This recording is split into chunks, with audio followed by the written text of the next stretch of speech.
Okay na. Security guard's creed. As a security guard, my fundamental duty is to protect lives and properties and maintain order within the vicinity or place of duty.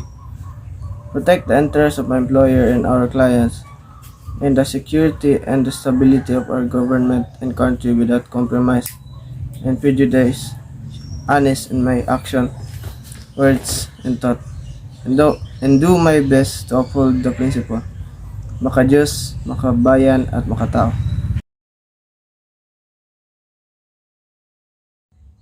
Ethical standard. As a security guard or detective, his fundamental duty is to serve the interests or mission of his agency in compliance with the contract entered into with the clients or customers of the agency he is to serve. Thus, number 1, shall be honest in thoughts and deeds, both in his official actuation, obeying the laws of the land and the regulations prescribed by his agency, and those established by the company he is supposed to serve. Number 2, he shall not reveal any confidential matter committed to him as a security guard and such other matters imposed upon him by law. Number 3, he shall act at all times with decorum and shall not permit personal feelings, prejudices, and undue friendship to influence his actuation in the performance of his official functions. Number 4, shall not compromise with criminal and other lawless elements to the prejudice of the customers or clients, and shall assist government relentless drive against lawlessness and other forms of criminality. Number 5, he shall carry out his assigned duties as are required by law to the best of his ability and shall safeguard his life and property of the establishment he is assigned to. Number 6, he shall wear his uniform, badge, patches, and insignia properly as a symbol of public trust and confidence as an honest and trustworthy security guard, watchman, and private detective. Number 7, shall keep his allegiance first to the government he is assigned to serve, with loyalty and utmost dedication. Number 8, he shall diligently and progressively familiarize himself with the rules and regulations laid down by his agency and those of the customers or clients. Number 9, he shall at all times be courteous, respectful, and salute his superior officers, government officials, and officials of the establishment where he is assigned and the company he is supposed to serve.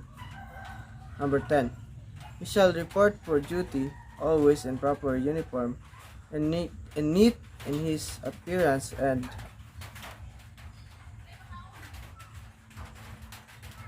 number 11, shall learn at heart and strictly observe the laws and regulation governing the use of firearm.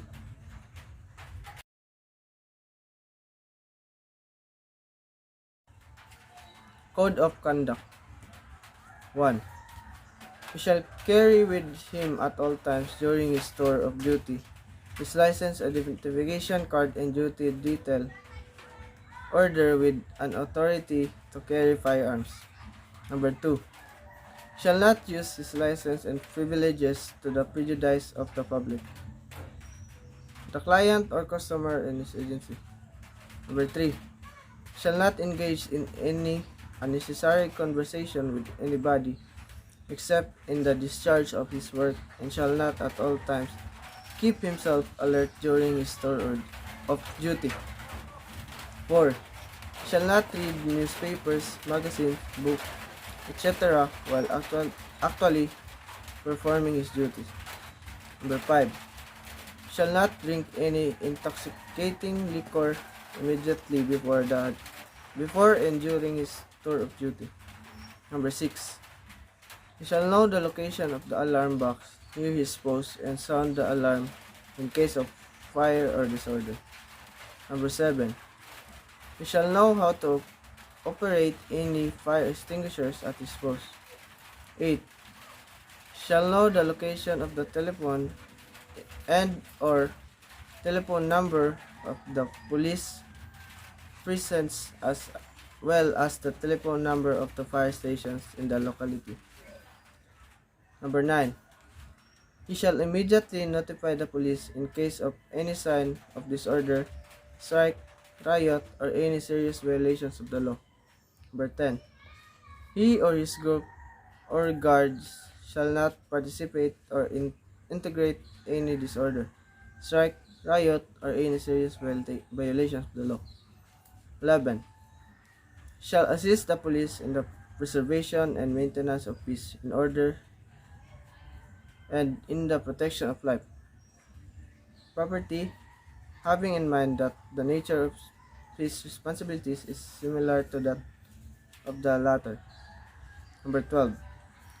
Shall familiarize himself with the Private Security Agency Law RA 5487 as amended and the PNP SAGSD implementing rules and regulations.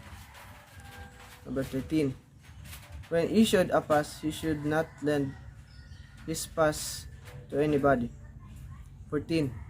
Shall always in proper uniform and shall always carry with him his basic requirements and equipment such as a writing notebook, ballpen, nightstick or baton, and or radio. He shall endeavor at all times to merit and be worthy of the trust and confidence of the agency he represents and clients he serves.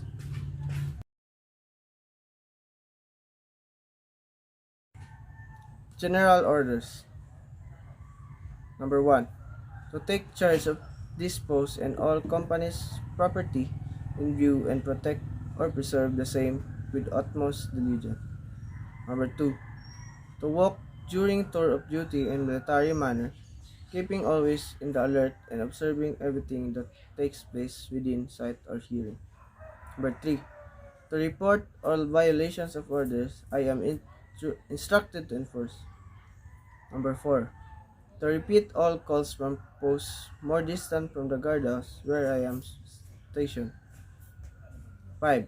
To quit my post only when properly relieved. 6. To receive, obey, and pass out the relieving guard order from company officers or onto supervisors post in charge or shift leaders. Number 7.